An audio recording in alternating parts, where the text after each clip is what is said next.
Once, many years ago, I was chatting to an online friend about games when all of a sudden she recommended me a game that I had never heard about before.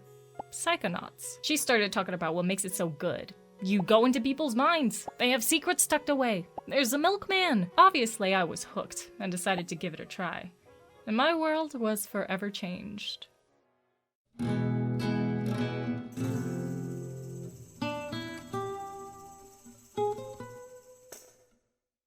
If you've never heard about Psychonauts before, or only heard about it in passing due to the sequel that was released not long ago, here's a brief rundown. Psychonauts is an action-adventure platforming game in which you play as Raz, a boy with psychic abilities who runs away from home to go to a summer camp for kids with such gifts. You've broken into a highly classified remote government training facility. I know. Isn't it great? Raz wants to become a psychonaut, a person who can travel into people's minds and find out about their life experiences. Basically, a psychic spy, a spykick. The graphics may be a bit outdated, the controls may be a bit clunky, but the game is a masterpiece, and I aim to pique your interest by the end of this video. This will, of course, extend to the second game too. Since I've already given you a brief rundown of the story, let's begin with that.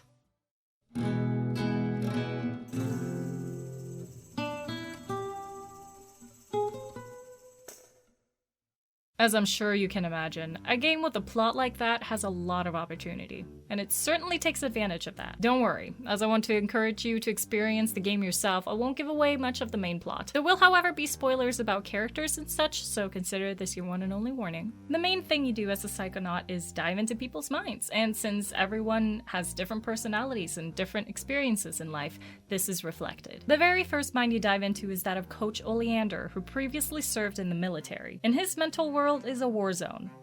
Literally. This is where young cadets go to die.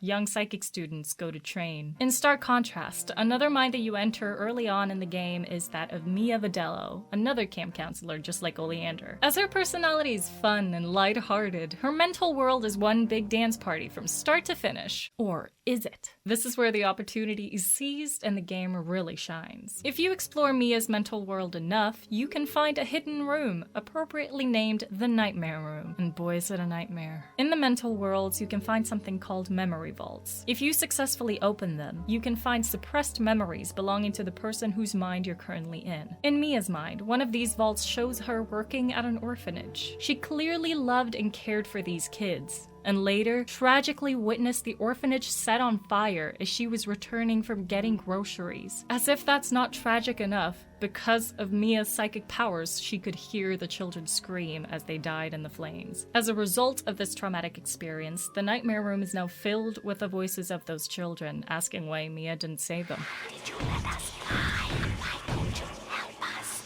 Each character is dealing with their own traumas and their own problems. Even Coach Oleander, as strong as he tries to seem outward. He's so deeply entrenched in maintaining his own image that he even fabricated his own mental world. That's right, the war zone is fake. In reality, Oleander was never even in the army, as we find out in another memory vault later on, that he was too short. This insecurity, coupled with the trauma that he experienced at a younger age, that we learn about when we finally access his real mental world, leads to him never processing it and instead projecting a false image. The complexity of the human mind is examined in so many interesting ways in Psychonauts, and this was just two examples out of many. Another way that the game emphasizes this is through its graphics and its audio.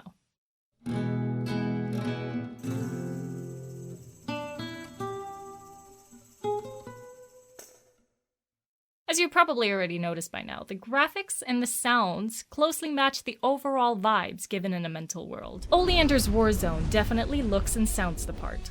Mia's dance party is full of bright colors and disco lights and good music. There are about as many examples as there are locations in this game, but one example which is often used to showcase the graphics in Psychonauts is Black Velvetopia, the mental world of an artist named Edgar. The main theme here circles around a bull and a matador, and is thus inspired by Spanish-style bullfighting. Fused with the elements of black velvet paintings, it all creates a gorgeous fluorescent city level. This is of course carried over to Psychonauts 2, where another great example is the level Hollis's Hot Streak. Taking place in the mind of a person with a background in healthcare, now all in on gambling, it's a long story. The two elements are balanced in a bizarre yet somehow fitting way. Take the maternity ward where two parents are gambling to win a baby. Drip stands are strewn everywhere. The staff in charge of the roulette wheel is a nurse. It's so chaotic, but they make it work so well. Even the music in here feels like it would fit in a casino setting, while also adding to the general feel of the game. The music overall in Psychonauts makes me feel so full of nostalgia, especially in the second game, despite having played it recently. As serious as the subject matter can be, dealing with people's minds and possibly their past traumatic experiences, the music succeeds in being as whimsical and fun as the game itself is. And I don't know how else to explain it but to say that it's full of personality. Another way that this is shown is through the gameplay itself.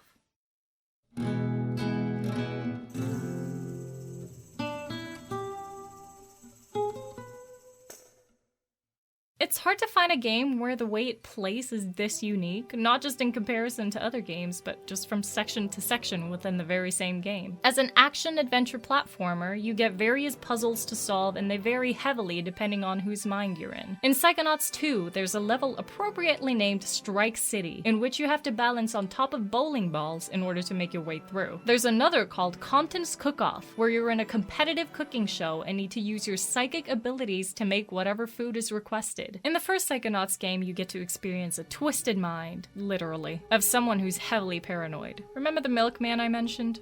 Well, this is the Milkman Conspiracy. I feel like this is one of the best examples of gameplay you can find. A lot of people don't like it, but screw the naysayers. The level itself is bizarre at first glance, but it goes deeper. Upon entering houses, your perspective shifts to a fixed camera angle, as if you're being watched by security cameras. In order to get through certain zones, you need to disguise yourself as someone who can be trusted. There's Girl Scouts devoted to protecting the Milkman. Yeah, they're basically a cult. It's a great example of how the gameplay and the level design align with the game's theme overall and the individual story of whose mind you're in. While being very out there with the design of this level, it still fits so well with the rest of the game, and the fact that they managed such a balance is commendable. There's a reason why the Milkman Conspiracy has received such a high amount of praise from fans and critics alike. The Escapist called it the perfect platforming game level. PC Gamer referred to it as the best level in Psychonauts. Games Radar listed it as a level you need to play before you die. It's even touched upon in the book Healthy Minds in the 20th Century, In and Beyond the Asylum, which views mental health through various lenses. But of course, the best way for you to get a feel for the gameplay is to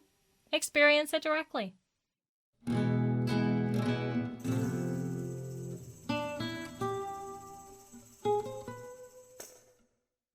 There's a lot of Psychonauts content that I did not include in this video because my initial goal still stands. I want to pique your interest, not fully spoil the game. It's a game that I find heavily underrated, and the fact that I probably never would have checked it out if my friend hadn't told me about it still sticks with me. So now I'm here recommending it to you. You go into people's minds. They have secrets tucked away. There's a milkman. I can truly promise you that what I've told you today is just the tip of the iceberg, and there's so many unique wonders under the surface. No two songs sound the exact same, no two mental worlds look the exact same, and no two characters behave the exact same. Psychonauts is harnessing the chaos of human existence and minds and creating one hell of an experience. Thank you so much for making it to the end of this video. If you liked it, please consider giving it a thumbs up and also subscribing. I love talking about games, and it helps to know if people like listening to me talking about games. So please let me know what you thought about the video in the comments below. Also, if you have any suggestions on what else I could talk about, just drop those in the comments as well. Thanks again, and hopefully I'll see you around.